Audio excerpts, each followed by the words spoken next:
नमस्कार दोस्तों, आज का यह वीडियो आप सभी के लिए बहुत ही स्पेशल और लाइफ चेंजिंग साबित होने वाला है, इसलिए इस वीडियो को आखिर तक ज़रूर सुनिए। दोस्तों, अगर आपको लगता है कि आपकी किस्मत खराब है, तो आज मैं आपके साथ जो मोटिवेशनल स्टोरी शेयर करने वाला हूँ, वो सिर्फ आपके लिए ही है। इसे अंत तक ध्यान से ज़रूर सुनिए। बिना समय गवाए चलिए कहानी को शुरू करते हैं। एक जंगल में एक महात्मा रहते थे। उन महात्मा की खासियत यह थी कि वे किसी का भी भविष्य बता सकते थे। बड़े बड़े राजा उन्हें मानते थे और उनके बताए हुए मार्ग पर चलते थे। उस जंगल के बीचों बीच से ही एक नदी गुजरती थी और उन महात्मा की कुटिया उस नदी के किनारे पर थी। नदी के दोनों तरफ दो अलग अलग शक्तिशाली राजाओं के साम्राज्य थे।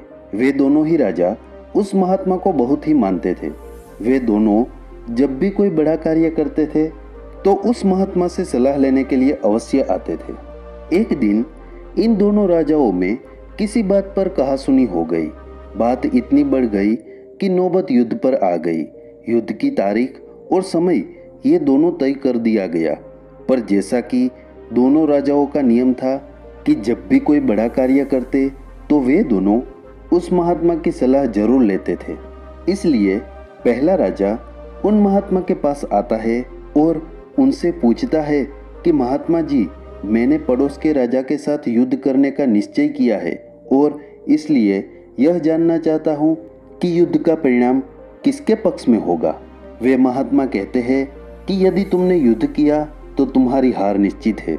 फिर वो राजा महात्मा जी से पूछता है कि क्या जीतने का कोई भी उपाय नहीं है।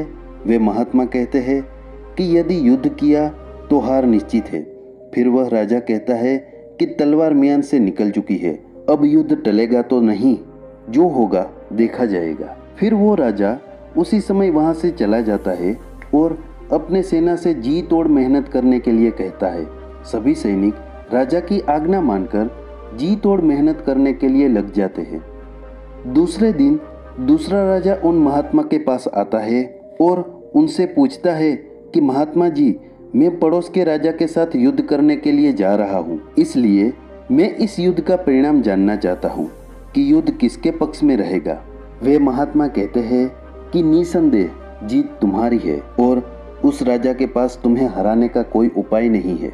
उन महात्मा की बात सुन वो राजा बहुत ही प्रसन्न हो जाता है और सीधा जाकर अपनी सेना को यह खुशखबरी सुनाता है कि युद्ध में उनकी जीत पक्की है।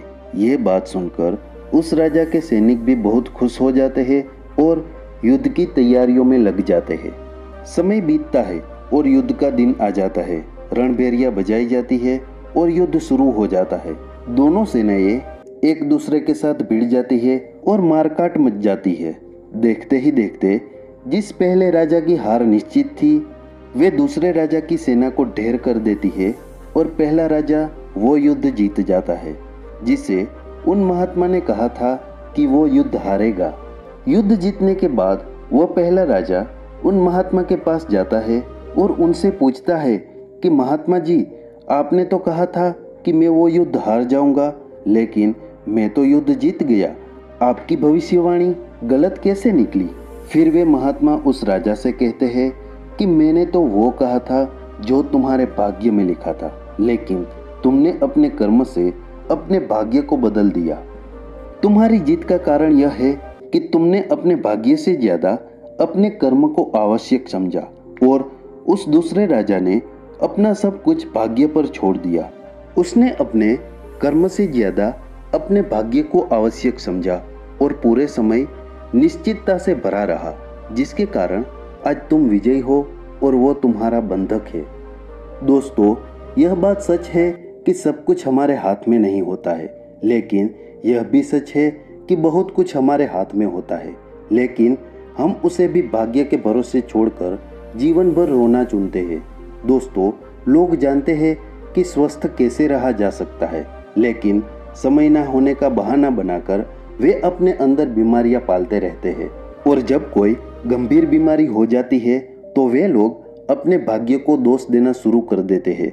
दोस्तों, अगर आज हम किसी समस्या में हैं तो वो सिर्फ हमारे पुराने गलत कर्मों के कारण है और कल अगर हम इस समस्या से निकलेंगे तो वे सिर्फ आज के अच्छे कर्मों के कारण ही निकलेंगे।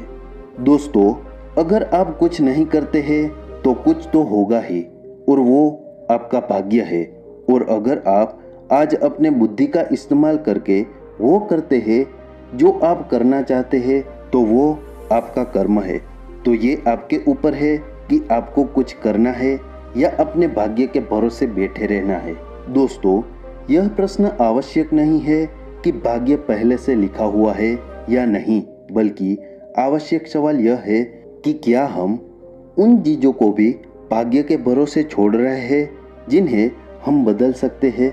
दोस्तों, आज की यह कहानी आपको कैसी लगी कृपया नीचे कमेंट बॉक्स में ज़रूर बताइए और ऐसी ही कहानियों के लिए हमारे इस चैनल को सब्सक्राइब कीजिए।